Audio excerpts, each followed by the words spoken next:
wabarakatuh. Saya Siti Nurfalinda dari Prodi Manajemen Pendidikan Islam C3 semester 3, Kampus Tain Sultan Abdurrahman. Kali ini dalam mata kuliah Sosial Pendidikan, saya akan membuat video yang menyampaikan opini tentang pendidikan di masa pandemi COVID saat ini, dari sisi dampak negatif maupun positifnya. Baik, sebelum kita membahas keadaan pendidikan di saat pandemi seperti ini, sebelumnya saya akan membahas dulu kasus COVID untuk di masa sekarang, yaitu ada 727.000 kasus terkhusus di Indonesia. Ada 597.000 kasus yang alhamdulillahnya sudah sembuh, dan turut berduka cita ada 21.700 korban corona yang meninggal dunia. Kalau ditanya bagaimana keadaan saat ini, pastinya tidak baik-baik saja di Indonesia dan juga di Kepulauan Riau, karena kasus COVID terus meningkat. Terkait dengan kasus COVID yang terus melonjak, maka bagaimana keadaan saat ini normal di pandemi saat ini? Seharusnya kita sudah mampu untuk melaksanakan sekolah atau sistem belajar mengajar tatap muka. Namun dengan keadaan seperti ini rasanya dapat mengancam nyawa kita apabila kita tetap memaksakan keinginan untuk bersekolah tatap muka. Dari Kemendikbud pun awal November menginfokan bahwa mengizinkan agar sekolah membuka sistem tatap muka seperti biasa. Namun di akhir Desember ini Kemendikbud kembali mencanangkan rencana tersebut karena keadaan yang terus membahayakan. Sekolah online dilaksanakan hampir setahun karena keadaan corona ini.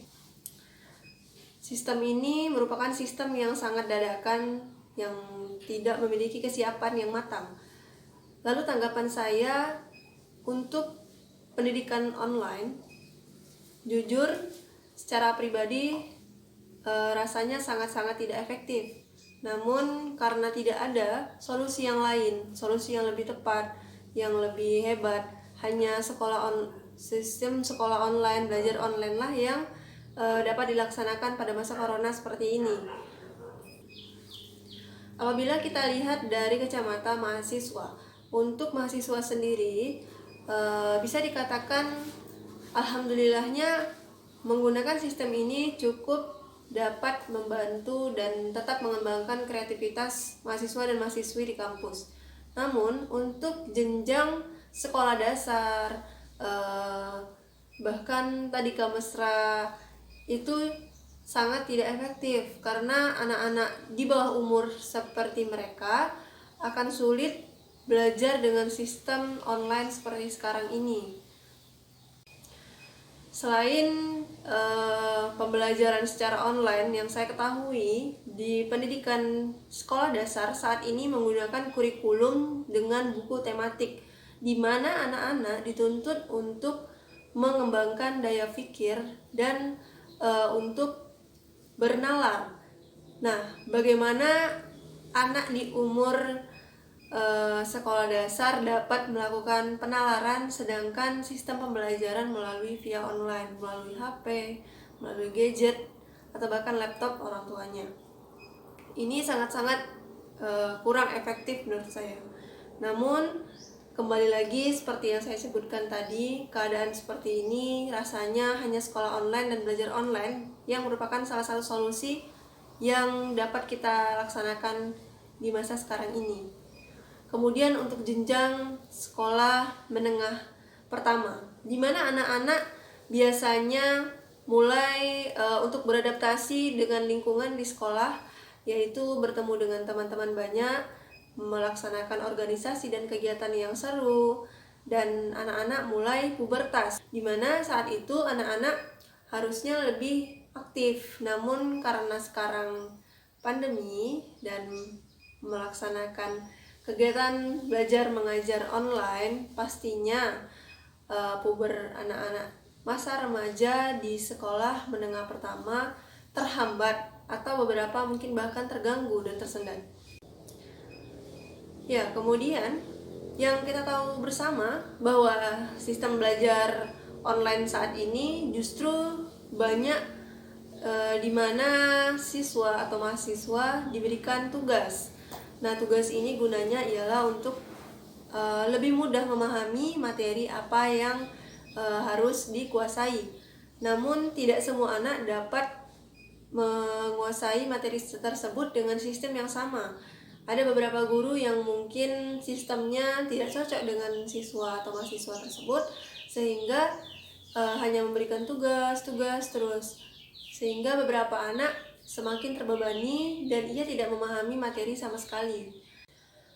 Menurut saya, sebagai mahasiswi yang kedepannya semoga saya juga bisa menjadi tenaga pendidik, saya berekspektasi tinggi terhadap tenaga pendidik saat ini, di mana jika guru dan dosen memberikan variasi yang berbeda-beda di setiap jam pelajaran atau mata kuliah.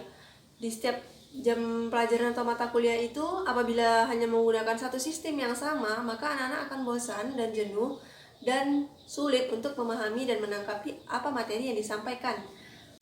Baik, yang barusan tadi adalah opini saya dari sisi pendekatan sosiologi secara individu. Oke, selanjutnya adalah opini saya dari sisi pendekatan sosiologi atau sosial. Keadaan pandemi saat ini menuntut kita untuk melaksanakan sistem belajar atau kuliah online.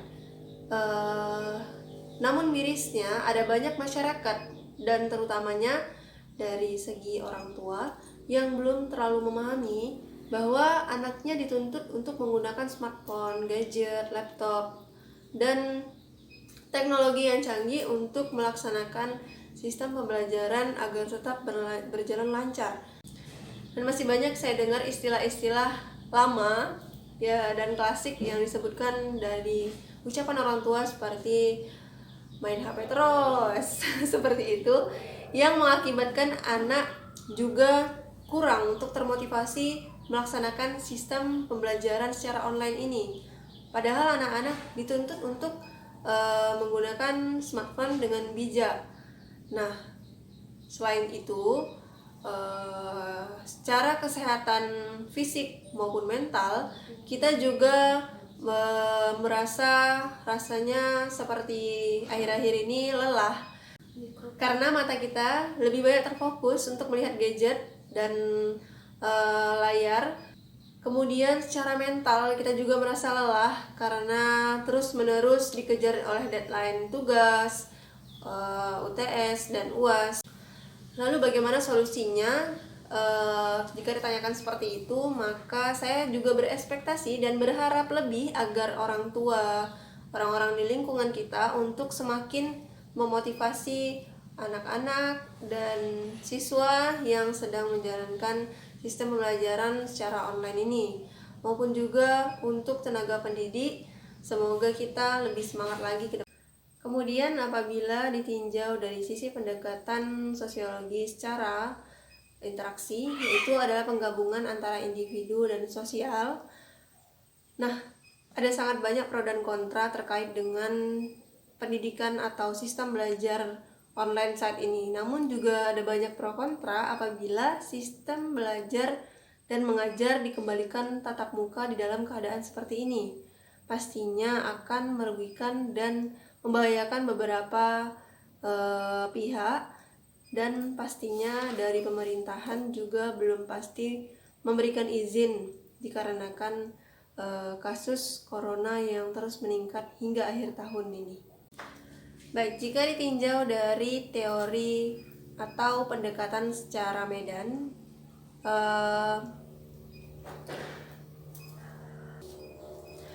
setelah meninjau dari kondisi-kondisi, syarat-syarat dan situasi yang sangat konkret yang ada pada saat ini, maka memang lebih baiknya tetap menggunakan sistem belajar online. Namun jika memang dibutuhkan beberapa mata kuliah atau mata pelajaran, bisa menggunakan sistem tatap muka namun secara bertahap atau berkala. Jadi tidak terjadinya kerumunan banyaknya orang sehingga dapat membahayakan nyawa dari kita. Setelah saya menyampaikan opini saya, menurut dari sisi teori yang berbeda-beda, yaitu dari pendekatan secara individu, sosial, interaksi, maupun secara teori medan, maka dapat kita tarik kesimpulan bahwa keadaan seperti ini memang sangat membingungkan. Ada banyak dampak negatif dan positif dari setiap tindakan yang kita ambil. Dari segi pendidikan yang saat ini kita jalankan menggunakan sistem belajar mengajar online merupakan salah satu cara yang sebenarnya lumayan dapat kita gunakan walaupun tidak terlalu efektif untuk tersampaikannya materi dan pembelajaran agar dapat dipahami oleh mahasiswa dan siswa. Oke, untuk itu saya akan membuat beberapa kesimpulan. Secara kelebihan, sistem belajar online saat ini di masa pandemi, di mana siswa dan mahasiswa lebih merasa rileks karena tidak terlalu harus terfokus duduk dengan sangat disiplin dalam sistem belajar mengajar. Kemudian, siswa dan mahasiswa mendapatkan lebih banyak waktu untuk dapat memahami materi dan pembelajaran. Kemudian, siswa dan mahasiswa juga merasa tidak terlalu harus terfokus sehingga dapat membuat tekanan secara mental. Namun sangat disayangkan pastinya ada beberapa kekurangan seperti yang sudah saya banyak jelaskan dari awal, yaitu siswa dan mahasiswa pastinya akan dikenakan tarif kuota yang sangat meledak dan ini menyebabkan kami sangat boros menggunakan paket internet. Kemudian siswa merasa lebih sulit untuk memahami materi karena menggunakan sistem yang umumnya tidak bervariatif.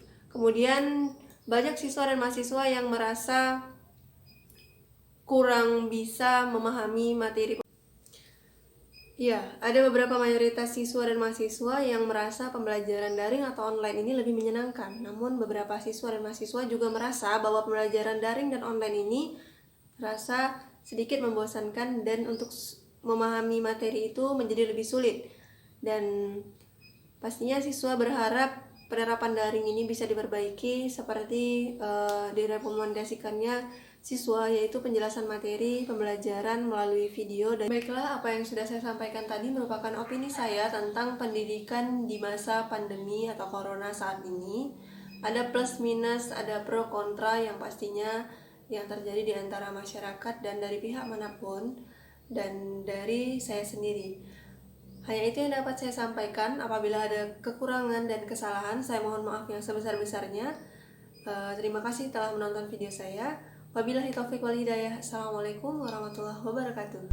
I was hanging with you and then I realized I didn't think it was true. I was surprised.